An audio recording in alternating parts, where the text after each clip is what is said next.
عید میلاد النبی صلی اللہ تعالیٰ علیہ وسلم کے خوبصورت ایام ہیں۔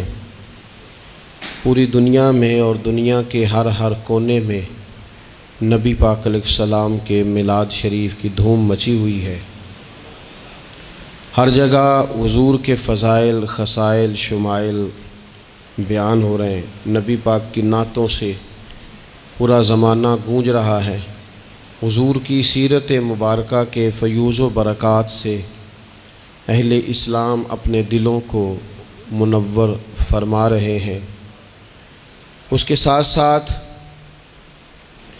حضور علیہ السلام جو روشن، خوبصورت، چمکدار تعلیمات لے کے دنیا میں تشریف لائے، وقت جیسے جیسے گزر رہا ہے لوگ محسوس کر رہے ہیں کہ نجات اگر ہے تو اسی رستے میں ہے جو مدینے والے رسول نے عطا فرمایا ہے صلی اللہ تعالیٰ علیہ وسلم۔ چونکہ اللہ تبارک و تعالیٰ نے خود نبی پاک کے ذکر مقدس کو بلند فرمایا ہے، اس لیے بہت سارے ذرائع، بہت سارے اسباب بن گئے۔ پہلے محافل، مجالس، میلاد کے اجتماعات کا انعقاد ہوتا تھا، جلوس ہوتے تھے۔ اب یہ کہ بڑے بڑے ٹی وی چینل اور دنیا کے بڑے بڑے نشریاتی ادارے، آپ جس طرف بھی دیکھیں گے رسول پاک علیہ السلام کا تذکرہ کرتے نظر آئیں گے۔ بہت پہلے کہا تھا اعلیٰ حضرت نے کہ عرش پہ تازہ چھیڑ چھاڑ اور فرش پہ طرفہ دھوم دھام، کان جدھر بھی لگائیے تیری ہی داستان ہے۔ کان جدھر بھی لگائیے تیری ہی داستان ہے۔ ہر جگہ حضور کے ذکر پاک نے روشنی بکھیری ہوئی ہے۔ اللہ تعالیٰ نے جہاں نبی پاک علیہ السلام کو بڑی عظمتوں، شانوں، رفتوں اور بلندیوں سے نوازا، وہاں یہ بھی فرمایا کہ وما ارسلناک الا رحمۃ للعالمین۔ ہم نے اپنے محبوب علیہ السلام کو تمام جہانوں کے لیے رحمت بنا کر بھیجا ہے۔ نبی پاک صلی اللہ تعالیٰ علیہ وسلم کا وجود سراپا رحمت ہے۔ حضور کا بولنا بھی رحمت ہے، خاموش رہنا بھی رحمت ہے۔ نبی پاک علیہ السلام کا کسی کو کچھ عطا کرنا بھی رحمت ہے، اور کسی کو صبر کی تلقین کرنا یہ بھی رحمت ہے۔ حضور کسی کو خوش ہو کے دیکھ لیں تو یہ بھی کرم کی بات ہے، اور محبوب کریم علیہ السلام کبھی ناراض ہو جائیں تو اس کے بعد بھی جب حضور راضی ہوتے ہیں تو رحمت کی برکھا ہی برسا کرتی ہے۔ اور حضور علیہ السلام نے فرمایا ہے، میں نے اللہ کی بارگاہ میں یہ دعا کی ہے کہ مالک اگر میں کسی کو جھڑک دوں نا، کسی مسلمان مومن کو، تو مالک اسے بھی اتنا ثواب دینا جتنا تو فرض نماز کا ثواب عطا فرماتا۔ تو وجود سارے کا سارا حضور کا رحمت کاملہ ہے۔ نبی پاک کا مسجد نبوی شریف میں بیٹھ کر پیغام دین دینا بھی رحمت ہے، اور حضور اگر اسلحہ پہن کر بدر کے میدان میں آ جائیں، اللہ کے دین کو نافذ کرنے کے لیے دست مبارک میں تلوار اٹھا لیں، تو یہ بھی کائنات کے لیے رحمت ہے، یہ بھی فضل ہے۔ کیوں؟ اس لیے کہ اگر جڑی بوٹیاں کاٹی نہ جائیں تو اصل فصل کا نقصان کر جاتی ہیں۔ اس لیے ضروری ہوتا ہے کہ ایسی چیزوں کو تلف کر دیا جائے جو انسانیت کے لیے نقصان کا باعث۔ اللہ تعالیٰ نے نبی پاک علیہ السلام کے وجود کو سراپا رحمت بنایا۔ بدقسمتی یہ ہوئی کہ دور جب بدلا نا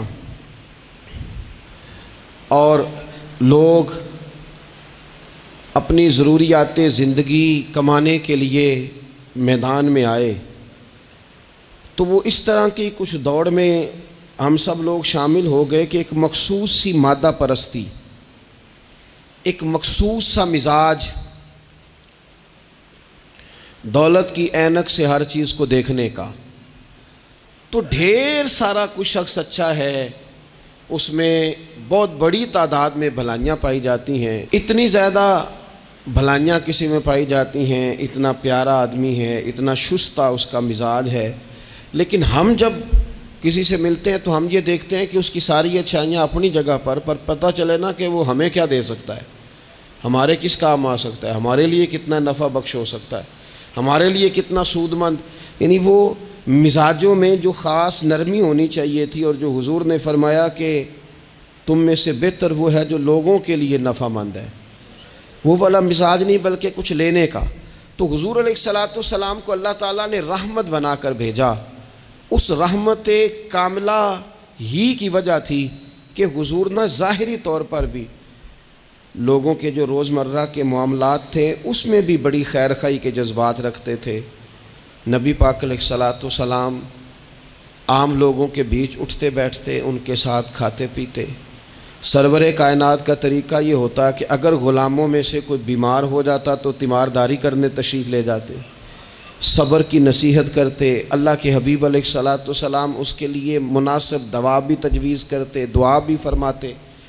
حضور نے فرمایا اگر تم میں سے کسی شخص کہ ہاں کوئی خوشی کا موقع ہو تو وہ مختار ہے، دعوت دے نہ دے، لیکن اگر کسی کا انتقال ہو جائے تو مجھے خبر ضرور دینا، میں جنازے پڑھنا چاہتا ہوں. ایک مقام ایسا بھی آیا کہ جہاں میرے نبی پاک علیہ الصلاۃ والسلام نے فرمایا اگر میرا کوئی امتی دنیا سے چلا جائے اور ترکہ چھوڑ کے جائے، جائیداد چھوڑ کے جائے، مال و اسباب چھوڑ کے جائے تو وہ اس کی اولاد میں بانٹ دینا، لیکن اگر اس کے ذمے قرضہ ہو تو میرے پاس آ جانا، میں اس کا قرض ادا کر دوں گا. نبی پاک صلی اللہ تعالیٰ علیہ وسلم نے اپنی رحمت کے ساتھ امت کو جو حصہ عطا فرمایا، اور جس طرح سے حضور سید عالم صلی اللہ تعالیٰ علیہ وسلم نے ہمیں یہ اسباق پڑھائے، اس طرح ہونا نہیں چاہیے تھا. جو ترتیب آج دنیا میں لگ گئی ہے اور جس انداز میں مسلمان اپنے صبح و شام گزار رہا ہے، آپ یقین کریں کہ کبھی کبھی یوں محسوس ہوتا ہے کہ جیسے خالص رشتوں کا ہونا اور اخلاص کا موجود ہونا اور للہیت کا نصیب ہونا یہ شاید کوئی بے موسمہ سا پھل ہو گیا ہے. شاید یہ کہ اب ڈھونڈنے سے، تلاش کرنے سے بھی ایسی چیزیں میسر نہیں آئیں گی کہ لوگ اللہ تعالیٰ کی رضا کو پیش نظر رکھیں. اور پھر اب تو اس طرح کا ماحول ہو گیا ہے کہ چونکہ زیادہ لوگ جھوٹ بولتے ہیں اللہ ماشاء اللہ، تو بیچ میں سچ بولنے والا عجیب لگتا ہے. چونکہ زیادہ دکانداری ہوتی ہے تو کوئی اخلاص کا مظاہرہ کرتا ہے تو وہ عجیب لگتا ہے. چونکہ زیادہ اللہ معاف فرمائے کہ دھوکہ دہی کا بازار گرم ہے تو اب یوں محسوس ہوتا ہے کہ جیسے کوئی بندہ کہہ رہا ہے میں صحیح سے چلوں گا تو لوگ سمجھتے ہیں شاید کوئی اداکاری کر رہا. حضور علیہ الصلاۃ والسلام نے جو لوگوں کے حق میں اپنی طبیعت میں نرمی پیدا کی، آپ یقین کریں بڑے سارے لوگوں سے ملنے کو جی چاہتا ہے لوگوں کا، ان کے پاس جانے کو، بیٹھنے کو، من کی باتیں کرنے کو. بہت سارے لوگ ایسے ہوتے ہیں جن کے بارے میں ہماری خواہش ہوتی ہے کہ بندہ بڑا اچھا ہے، لیکن اس کے پاس اگر چل کے جائیں گے تو ہمارے سٹیٹس کا کیا بنے گا. اگر ہم جا کے اس کی مجلس میں بیٹھ گئے تو وہ جہاں ہم خود میرے مجلس تھے اس کا کیا بنے گا. اگر ہم کسی شخص کی طرف بڑھ گئے، آگے بڑھ کے ہم نے 2 قدم آگے جا کے گرم جوشی سے اس کا استقبال کیا تو کوئی شخص یہ نہ سمجھ بیٹھے کہ یہ تو کوئی لو سٹینڈرڈ رکھتا ہے. ہم نے وہ اس طرح کے بیج بوئے ہیں انانیت کے کہ ڈھیر ساری تکلیف لوگوں کو ہماری وجہ سے ہوتی ہے. بہت سارے لوگ آزمائش کا شکار ہوتے ہیں. بعض لوگ آ جائیں، لوگ ڈھب سے کھانا نہیں کھا پاتے، لیکن وہ خاص رحمت اور وہ خاص نرمی جو نبی کریم نے ہمیں عطا فرمائی ہے، یار یہ کتنا. میں آپ کو ذاتی بات بتاتا ہوں، اپنے مخالف کو، گالی دینے والے کو، زندگی کے کسی کونے میں برا کہنے والے کو معاف کرنا بڑا مشکل کام ہے. کسی شخص نے 30 سال پہلے بھی کبھی آپ کو کوئی سخت لفظ کہا ہو تو وہ بندہ سامنے آئے تو بات یاد آ جاتی ہے، یار اس نے یہ کہا تھا. باتیں کھٹکتی ہیں. کسی مقام پر کھڑے ہو کر کسی جگہ پر کسی بندے نے آپ کو تکلیف دی ہو، بندہ اس جگہ پہ آئے تو وہ چیز کھٹکتی ہے. لیکن یہ اعزاز صرف رحمت للعالمین محبوب کا ہے کہ حضور کے سامنے جب وہ لوگ پیش ہوئے، حضرت وحشی جیسے کہ جنہوں نے پورا وجود کاٹ دیا تھا حضرت امیر حمزہ کا اور کان، ناک، آنکھیں نکال دی تھی، انہوں نے آ کے عرض کی حضور ہمارے جیسے گناہ گار بھی آئیں تو معافی ہو جاتی ہے. فرمایا ہو جاتی ہے تو پڑھ کلمہ ہم فوراً ہی معاف کر دیں گے. اور جو فتح مکہ کے موقع پر نبی پاک علیہ الصلوۃ والسلام نے فرمایا ہے نا، فتح مکہ کے موقع پر، وہ تو بات ہی بڑی انوکھی ہے. انہوں نے کہا تھا آپ ہم سے کیا سلوک کرنے والے ہیں؟ تو فرمایا سلوک کیا کرنا ہے؟ جو پیچھے ہو چکا ہے نا اس کا ذکر بھی نہیں کرنا، کتاب کے پچھلے صفحے پلٹنے ہی نہیں، یاد ماضی یہ عنوان چھیڑنا ہی نہیں. جو ہو گیا سو ہو گیا. یہ خاص رحمت کاملہ اللہ تعالیٰ نے اگر عطا فرمائی ہے تو میرے اور آپ کے پیارے رسول ہی کو عطا فرمائی ہے. یہ خاص جذبات اور یہ خاص کیفیات حضور نا، دیکھو ماں باپ جو ہوتے ہیں نا اولاد کے حق میں بڑے شفیق ہوتے ہیں. میں بڑی ذمہ داری سے بات کرنے لگا ہوں. ماں باپ کے ساتھ اگر کوئی سب سے بڑھ کے زیادتی کرتا ہے تو کرتی بھی اولاد ہی ہے. بڑا کچھ کر جاتے ہیں بچے، بعض ایسی باتیں بھی کر جاتے ہیں کہ جو ان سے نہیں کرنی چاہیے. لیکن کہو نا والد صاحب سے کنارہ کر دیں بچے سے، جس کے 9 بیٹے بھی ہیں اسے بھی کہو نا کہ تو کر ذرا کنارہ کر کے دکھا. نہیں کر سکتا. وہ شفقت پدری جو رب نے اس کے سینے میں رکھ دیا وہ کیسے نکالے گا؟ 20 دفعہ غصہ آیا تو اس نے پلان کیا کہ آج کے بعد نہیں، ختم.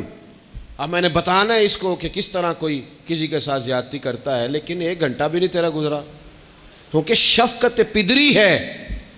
خدا را یہ میرا اور آپ کا سب کا معاملہ، اس کو سمجھیے گا. شفقت پدری اگر مرشد ہو نا، کبھی مرشد کریم، تو پرخشیں اڑا دینے والوں کو بھی سینے سے لگانے کا حوصلہ رکھتا ہے، چونکہ وہ شیخ جو ہے اس کا دل جو بڑا ہے. کئی دفعہ سارا سینہ چھلنی ہوتا ہے پر اس سینے چھلنی کرنے والوں کو بھی سینے سے لگانا پڑتا ہے. اس لیے کہ دل دریا سمندروں ڈونگے کون دلاں دیاں جانے، 14 طبق دلے دے اندر تے تمبو وانگوں تانے. مشکل کام ہے استاد صاحب. وہ مطلب ہم نے یہ دیکھا ہے کہ بچے کو اٹھانے کے لیے والد آ گئے کہ نہیں جی نہیں ہم نے نہیں پڑھانا، تو استاد صاحب کہنے نے او میں بڑی محنت کی تھی جی ہم تے چل گیا ہے 6 مہینے ویکھو تے صحیح، میں نے بڑی مشقت کی ہے، یہ راہ میں نہ اسے لے جاؤ. میں نے تو کئی ناشتے نہیں کیے کہ کلاس میں پہنچنا تھا. کئی دفعہ میں نے کھانا چھوڑ دیا کہ مجھے دیر ہو گئی تھی. نہ لے کے نہ جاؤ، میری مشقت ہے. یہ میں آپ کو وہ والی مثالیں دے رہا ہوں جو صرف میرے اور آپ کے عقل کے قریب ہیں. جب تیری 20 غلطیوں سمیت تیرا والد، تیری ماں، تیرے مرشد، تیرے استاد، تیرے بزرگ، تیرا بڑا بھائی تجھے قبول کر لیتے ہیں نا، تو بس سمجھ لے یہ جتنا بھی پیار کرتے ہیں یہ سارا ایک قطرہ ہے، اور محبوب جو محبت کرتے ہیں اس میں سارے دریا سما جایا کرتے ہیں. رسول پاک جو پیار کرتے ہیں نا، نبی کریم جو محبت کرتے ہیں، حضور، اور حضور کو سب سے زیادہ غم کیا رہتا تھا؟ روزی روٹی کا نہیں، اس کا بھی بندوبست کیا، تعلیم و تعلم کا بھی بندوبست کیا. حضور کا سب سے بڑا احساس یہ تھا کہ میری امت دوزخ سے بچ جائے، جنت میں جائے، گمراہ عقائد سے باہر آئے، راہ حق انہیں نصیب ہو. اس کے لیے نبی پاک جد و جہد کرتے. حضور کو روڑے مارنے والے، پتھر مارنے والے، کانٹے بچھانے والے، گردن پہ اوجڑیاں رکھنے والے رات کو سکون سے سو جاتے، اور نبی پاک انہی لوگوں کے لیے رات کو ہاتھ اٹھا کے ہدایت کی دعائیں کرتے رہتے. وہ روڑے مار کے سو گئے جا کے، اور جس نے روڑے مارے ہیں وہ نبیوں میں رحمت لقب پانے والا، مرادیں غریبوں کی بر لانے والا. اور کسی نے کہا تھا لے کے پہلو میں غم امت نادار آئے، لے کے پہلو میں غم امت نادار آئے. وہ دیکھو امتی امتی کہتے ہوئے سرکار آئے. وہ دیکھو نا، امتی امتی کہتے ہوئے لے کے پہلو میں غم امت نادار آئے. حضور کے پہلو میں غم ہے امت. یا اللہ مہربانی فرما، یا اللہ مہربانی فرما. اور صبح قیامت بھی ہم سب لوگ نا لائق لوگوں سے اپنا تعلق بناتے ہیں. میں نے دیکھا ہے کہ ساری زندگی کا رشتہ ہے. وہ کسی نے کہا تھا کہ کوئی بندہ مجھے ایسا چاہیے کہ میں اس سے جھوٹ بھی بولوں تو وہ مجھ سے سچ بولے. کچھ لوگ ایسے چاہیے ہوتے ہیں نا زندگی میں کہ وہ توأن و کرہن ساتھ ہی رہے، لیکن یہ ہوتا نہیں، مشکل کام ہے. لوگ کہتے ہیں اگر لائق ہے تو میرا ہے، نالائق ہے تو پھر میرا.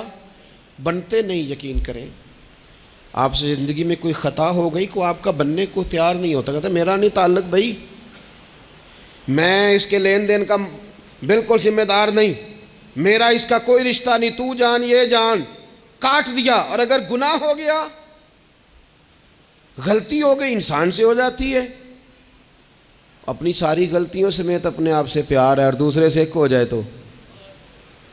لیکن کچھ لوگ ایسے ہوتے ہیں، حضور غوث پاک کے مدرسے کے اساتذہ نے کہا تھا حضور سبق بانٹنے ہیں، پیریڈ لگانے ہیں، آپ کو کون سی کتاب دے دیں، فقہ، اصول، تفسیر، حدیث کیا پڑھائیں گے؟ تو آپ فرمانے لگے نہیں، تم مجھے سبق نہ کوئی دو، تم اس طرح کی تقسیم کرو کہ لائق بچے سارے تم رکھ لو، نالائق سارے مجھے دے دو. حضور علیہ السلام نے فرمایا قیامت کے دن جو بڑے بڑے گناہ گار ہوں گے نا، بڑے بڑے، وہ میری چادر کے نیچے چھپے ہوئے ہوں گے. چور حاکم سے چھپا کرتے ہیں یا اس کے سوا؟ تیرے دامن میں چھپے چور انوکھا تیرا. اور حضور ہمارے وکیل نہیں، حضور ہمارے شفیع ہیں. حضور ہماری وکالت نہیں کریں گے، حضور ہماری شفاعت کریں گے. وکیل وہ ہوتا ہے جو کٹہرے میں کھڑا ہو کے جج صاحب سے کہتا ہے اس نے کوئی جرم نہیں کیا، بلا وجہ الزام لگایا گیا ہے، اس نے کوئی خطا نہیں کی، یہ ذاتی اناد پال رہے ہیں، یہ بندہ ہی بڑا اچھا ہے، یہ تو تھا ہی نہیں موقع پہ، اس نے تو کیا ہی کچھ نہیں، وکالت کرتا ہے اسے معاف کر دو. یہ وکیل ہوتا ہے. اور شفیع وہ ہوتا ہے جو کہتا ہے اس نے سارا کچھ ہی کیا ہے پر میں جو آ گیا ہوں، سارے جرم اس نے کیے ہیں پر میں آ گیا ہوں نا، میرا آنا دیکھا جائے اور اسے معاف کر. تو نبی کریم علیہ السلام نے خاص، اور پھر کچھ ایسی چیزیں جو بالکل سادی تھیں، اس کا بھی نبی پاک صلی اللہ تعالیٰ علیہ وسلم نے لوگوں پر بوجھ نہیں ڈالا. حضرت سیدنا ابن مسعود رضی اللہ تعالیٰ عنہ فرماتے ہیں، مسلم شریف میں موجود ہے، کہتے ہیں حضور ہمیں کبھی کبھی واز سنایا کرتے تھے، ہر روز تقریر نہیں سناتے تھے.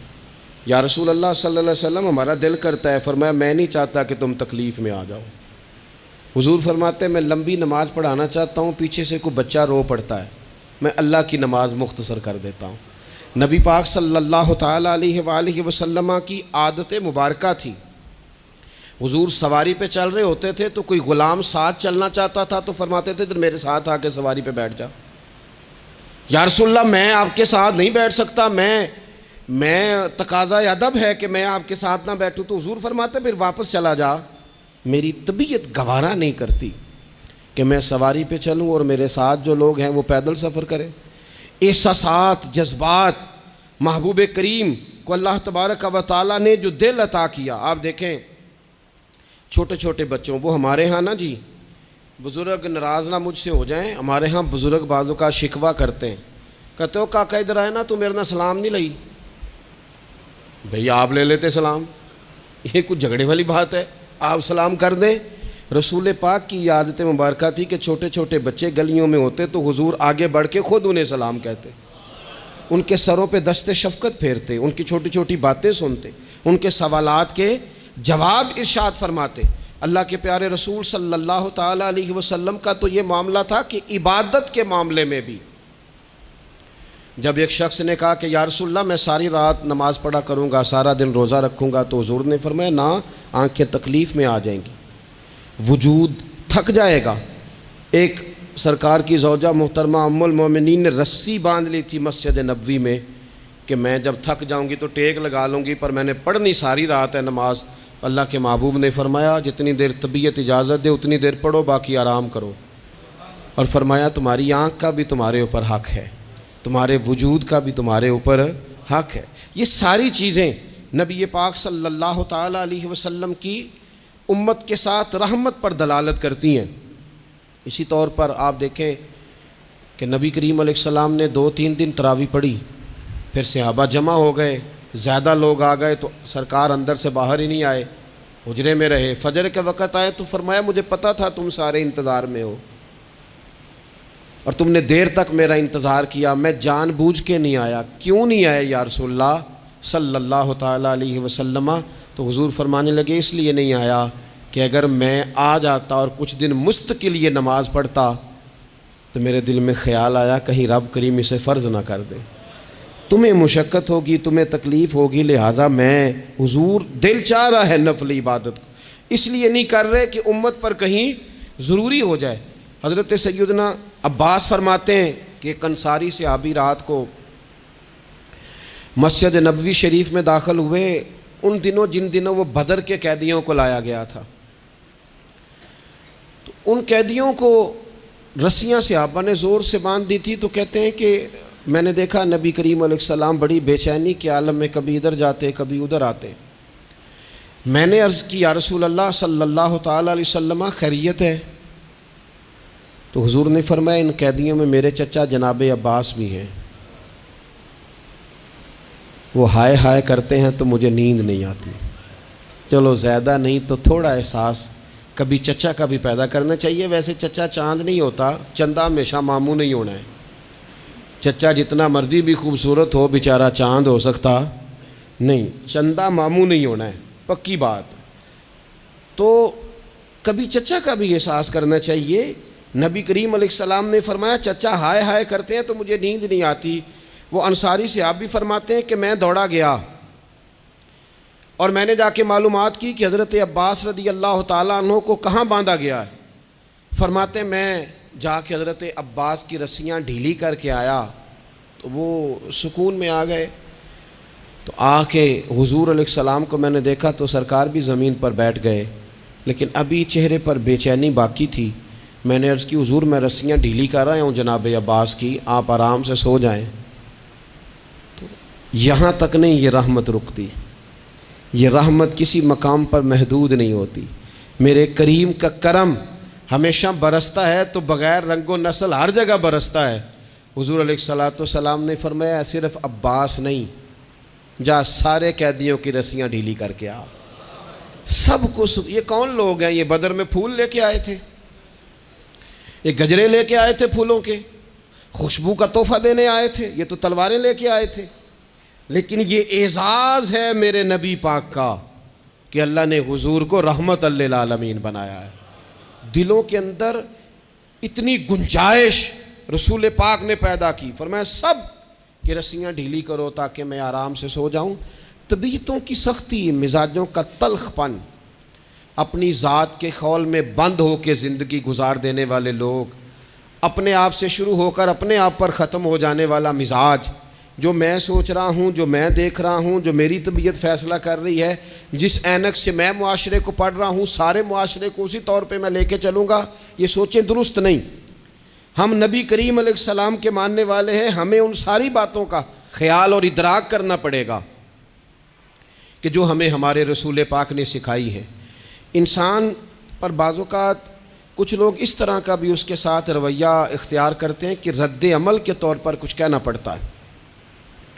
بعض لوگ سخت سست کہہ دیتے ہیں رد عمل کے طور پر، خود اس طرح کے نہیں ہوتے، لیکن تانگ آمد بجانگ آمد۔ تو ایک دفعہ جب بڑی سخت تکلیف دی کفار نے تو صحابہ نے عرض کی یا رسول اللہ ان کے لیے دعا کریں یہ تباہ ہو جائیں۔ تو محبوب نے خود ان لفظوں کے ساتھ جواب دیا، فرمایا اللہ نے مجھے لعنت ملامت والا نہیں بنا کے بھیجا، مجھے رحمت للعالمین بنا کے بھیجا۔ انہیں ہر وقت تانے دیتے رہنا، ہر وقت کھڑے رہنا، یہ دیکھیں نا میرے ملک کا ماحول کیا بنا ہوا ہے، رائے کا اختلاف ہی ہے نا، لیکن جو دھینگا مشتی روز ہوتی ہے اور جو دھما چوکڑی روز مچائی جاتی ہے، روز جو نئی سے نئی کہانی پنپتی ہے، ملک کے اندر کوئی شخص ایسا نہیں رہ گیا، کوئی ادارہ ایسا نہیں رہ گیا جس کے بارے میں ہمارے دل بالکل صاف ہو۔ اس لیے کہ ہم نے مزاج اس طرح کا بنا لیا ہے، ہم نے اینک اس طرح کی لگا لی ہے، لہجے اس طرح کے بنا لیے۔ حضور سید عالم علیہ السلام نے ایک دن فرمایا تھا مجھے کسی صحابی کے بارے میں کوئی بات نہ پہنچانا، کسی کی غلطی آ کے ڈائریکٹ مجھے نہ بتانا، میرے سامنے کچھ بھی ایسا نہ کرنا۔ یا رسول اللہ کیوں؟ فرمایا میں چاہتا ہوں میرے دل میں سب کے لیے گنجائش ہے تو گنجائش ہی رہے، لوگوں کو خوش گمان رہنے ہی نہیں دیا جاتا۔ اچھی سوچیں پیدا کرنے کے موقع ہی نہیں دیے جاتے. وہی بدگمانیاں ہیں، وہی ماحول کے اندر شدت ہے، وہی انداز ہمارا اس طرح کا ہے، اور وہی کچھ ہم کر رہے ہیں، اور سارے ہیں کہ ایک ہی لاٹھی کے ساتھ ہانکے جا رہے ہیں. خدا را چیزوں کو دیکھیں اور غور کریں کہ ہم نبی پاک صاحب الاولاق سید عالم صلی اللہ تعالی علیہ وسلم کے ماننے والے ہیں. پھر ایک اور بات، حضور کی رحمت چونکہ کامل ہے تو حضور علیہ السلام کا ایک طریقہ ہے. دنیا میں دو طرح سے لوگ اپنا آپ ثابت کرتے ہیں. ایک پورے ماحول میں لوگ اندھیرا کرنا چاہتے ہیں تاکہ میں صحیح طرح چمک جاؤں. وہ پھر بتاتے ہیں کہ اس وقت دنیا میں کوئی آدمی بھی میرے سوا ٹھیک نہیں ہے. کسی کا بھی تذکرہ ان کے سامنے کیا جائے تو ایک دو چار کمزوریاں اس کی وہ بتا دیتے ہیں، کیونکہ وہ فل اندھیرا کرنا چاہتے ہیں اور سمجھتے یہ ہیں کہ جب میں اندھیرا کروں گا تو پھر میں زیادہ چمک جاؤں گا. اس لیے باقاعدہ منصوبہ بندی کی جاتی ہے اور باقاعدہ لوگ بٹھائے جاتے ہیں اور کردار کشی کرنا ایک پورا ماحول بنا دیا گیا، اور کوئی بھی شخص اس سے مبرہ نہیں، وہ دینی تعارف رکھتا ہو یا دنیاوی تعارف رکھتا ہو، سیاسی سماجی معاشرے میں کوئی مقام رکھتا ہو یا سیاسی قد کاٹ سے اس کا تعارف ہو. کردار کشی عام بنا دی گئی اور اس پر لوگ خوش ہوتے ہیں. میرے بھائیوں، نبی کریم نے بھی اپنا اثبات کیا ہے، لیکن رسول پاک کا طریقہ یہ نہیں ہے کہ کسی دوسرے کی نفی کر کے ہی اپنا اثبات ہوتا ہے. قرآن تو نبی پاک پہ نازل ہوا ہے نا، حضور قرآن لے کے آئے ہیں، پر اس قرآن میں تو حضرت موسیٰ کی تعریفیں بھی ہیں، حضرت عیسیٰ کے تذکرے بھی ہیں، جناب عیسیٰ کے معجزات بھی ہیں. اس میں تو حضرت نوح کا ذکر بھی ہے، اس میں تو حضرت آدم کا ذکر بھی ہے، اس میں تو حضرت یوسف علیہ السلام کے حسن و جمال اور کمال کے تذکرے، اس میں تو جناب لقمان حکیم کی حکمت اور دانائی کی بات ہے، اس میں تو حضرت خضر کا تذکرہ ہے. اس قرآن مجید کے اندر تو اولیاء اللہ کی شان ہے، اس میں تو ماں باپ کی فضیلت ہے، اس میں تو پڑوسیوں کی بات ہے. اس قرآن مجید نے تو غریب کی بات کی، یتیم کی بات کی، بیوہ کی بات کی. تو رسول کریم نے بتایا کہ دوسروں کو پیچھے کر کے اپنے آپ کو آگے نہیں کیا جا سکتا.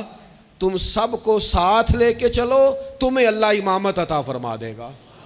حضور نے تعارف کرایا اپنی امت کو سارے نبیوں کا، رسولوں کا. حضور نے ان کے تذکرے کیے، احادیث میں ان کے تذکرے ہوئے. حضور نے ہر ایک کی شانیں بلند کر کر کے بیان کی اور فرمایا کسی نبی کی بات میرے ساتھ ملا کر اس طرح نہ کرنا کہ ان کی کسر شان ہو جائے معاذ اللہ. میرا اور اس کا تقابل اس طرح نہ کرنا کہ وہاں کسر شان. وہ کسی نے میرے اعلیٰ حضرت کے سامنے کہا تھا نا، شان یوسف جو دبی وہ بھی اسی در پہ دبی. تو اعلیٰ حضرت کہنے لگے حضور تو کسی کو دبانے آئی نہیں، یہ تو کیا بات کر رہا ہے؟ تو کہہ شان یوسف جو بڑی وہ بھی اسی در سے بڑی. یہ کہہ کہ نبی پاک تو عزتیں دینے آئے، ہر ایک کی قسمت میں حضور نے عزت لکھی. کہا باپ راضی ہو گیا تو رب راضی ہو گیا. فرمایا ماں کے قدموں کے نیچے جنت، بہنوں کی بیٹیوں کی پرورش جو کر کے آئے گا میرے ساتھ جڑ کے انگلیوں کی طرح جنت میں جائے گا. فرمایا تم میں سب سے بہتر وہ جو اپنے گھر والوں کے لیے، اپنی بیوی کے لیے بہتر، میں تم سب سے زیادہ اپنے گھر والوں کے لیے بہتر. فرمایا پڑوسی سے حسن سلوک کرنے والوں یاد رکھنا کہ اس کے تو حق اتنے زیادہ ہیں کہ ڈر ہے کہ کہیں وراثت میں شامل نہ کر دیا جائے. نبی پاک علیہ السلام نے فرمایا جو بی بی صرف حاملہ ہو، حاملہ، اسے رب کی بارگاہ میں اتنا ہی اجر ملتا ہے جتنا تلوار لے کے جہاد کرنے والے کو ثواب ملتا ہے. اور جب اس کے ہاں بچے کی ولادت ہوتی ہے اللہ اسے شہید جتنا درجہ دیتا ہے. اور جب وہ بچے کو دودھ پلاتی ہے تو ایک ایک گھونٹ کے بدلے رب غلام آزاد کرنے کا ثواب عطا کرتا ہے. یا رسول اللہ اسی کی صرف شان ہے؟ فرمایا نہیں، آدمی کے بال سفید ہو جائیں، مومن مسلمان سفید بالوں والا، اگر تم نے اس کی عزت کی تو سمجھ لینا تم نے اپنے رب کا احترام کیا ہے. یا رسول اللہ تاجر؟ تو فرمایا سچ بول کے تجارت کرنے والا تو قیامت میں نبیوں کے ساتھ ہوگا. یا رسول اللہ یہ عالم، یہ طلباء، یہ دور دراز سے آنے والے لوگ؟ تو محبوب نے فرمایا یہ تو کوئی ڈگری نہیں لیتے، پہلے دن ہی گھر سے نکلتے ہیں تو فرشتے پیروں کے نیچے پر بچھا دیتے ہیں. یا رسول اللہ وہ مزدور دیکھا، مزدور سڑکوں پہ بیٹھا، رول گئے لوگ اپنے مطالبات کے لیے احتجاج کرتے. وہ کسان دیکھے دنیا سو رہی ہے اور ٹھنڈ میں جا کے فصلوں کو پانی دے رہے، وہ ہم نے مزدور دیکھے جن کے ہاتھوں پہ چھالے پڑ گئے، لوگوں کی انہوں نے بلڈنگیں کئی منزلہ بنا دی پر اپنے چھت سے پانی ٹپکتا روک نہ سکا۔ حضور یہ جو لوگ ہیں ان کی کیا شان ہے؟ تو حد کر دی میرے کریم نے، فرمایا محنت کر کے روزی کمانے والا تو اللہ کا دوست ہے، اس کو تو اللہ نے قرب دے دیا دوستی۔ تو نے ہر شخص کی قسمت میں یہ عزت لکھی اور آخری خطبے کی صورت میں بھی وصیت لکھی۔ حضور نے ہر شخص کو احترام دیا، ہر ایک کو اکرام دیا۔ لوگوں کو پیچھے دھکیل کے قد اونچا نہیں ہوتا، بلکہ شمع سے جتنی مرضی شمعیں جل جائیں اس کی اپنی روشنی میں کبھی کمی نہیں آیا کرتی، بلکہ حد ہو گئی۔ ایک دن نبی پاک علیہ السلام نے حضرت جبریل امین سے پوچھ لیا، فرمایا جبریل سب کو میری رحمت سے حصہ ملا ہے، آپ کو بھی کوئی ملا ہے؟ وہ ملا تو بتاؤ نا۔ تو حضرت جبریل عرض کرنے لگے حضور بالکل ملا ہے۔ کہا کس طرح؟ عرض کی یا رسول اللہ جب سے ابلیس کا انجام دیکھا تھا نا ڈر آتا تھا، خدا جانے خاتمہ کس طرح کا ہو، لیکن جب آپ آئے، قرآن آیا اور قرآن میں حضرت جبریل کا ذکر آیا تو فرماتے ہیں میں سمجھ گیا اب اللہ نے کرم کر دیا ہے، اب طے کر دیا ہے کہ جبریل امین علیہ السلام کے جو اعزازات ہیں وہ ہمیشہ اعزاز ہی رہیں گے۔ نبی پاک کی رحمت سے ہر شخص کو حصہ ملا، حتیٰ کہ کفار کو، مشرکین کو، منافقین کو۔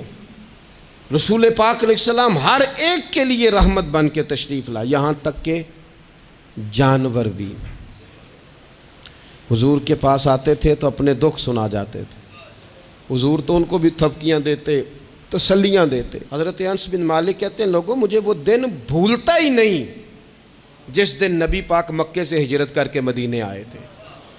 لوگ گلیوں میں، چھتوں پہ، حضور کی اونٹنی کے گرد یا رسول اللہ یا محمدہ کی صدائیں ہم نے اپنے کانوں سے سنی۔ ایک بڑی شان رکھنے والا قبیلہ بنو نجار، اس کی بچیاں کونے میں دف لے کے بیٹھ گئیں، کہنے لگی یہ نہ سمجھنا کہ ہم کوئی عام ہیں، ہم بہت بڑے خاندان کی بیٹیاں ہیں، لیکن آج یہاں اس لیے بیٹھی ہیں کہ دیکھو تو صحیح ہمارے پاس آیا کون ہے۔ وہ ننھی بچیاں جو بیٹھ کر وہاں دف بجاتی تھیں وہ رسول پاک کی جانب اشارے کر کے گاتی تھیں اور کہتی تھی ہم ہیں بچیاں نجار کے عالی گھرانے کی، ہمیں خوشی ہے آمنہ کے لال کے تشریف لانے کی، خوشی ہے آمنہ کے لال کے، بس رہے گا یوں ہی ان کا چرچا رہے گا یوں ہی ان کا، پڑے خاک ہو جائیں جل جانے والے، آخر دعویٰ یعنی الحمدللہ۔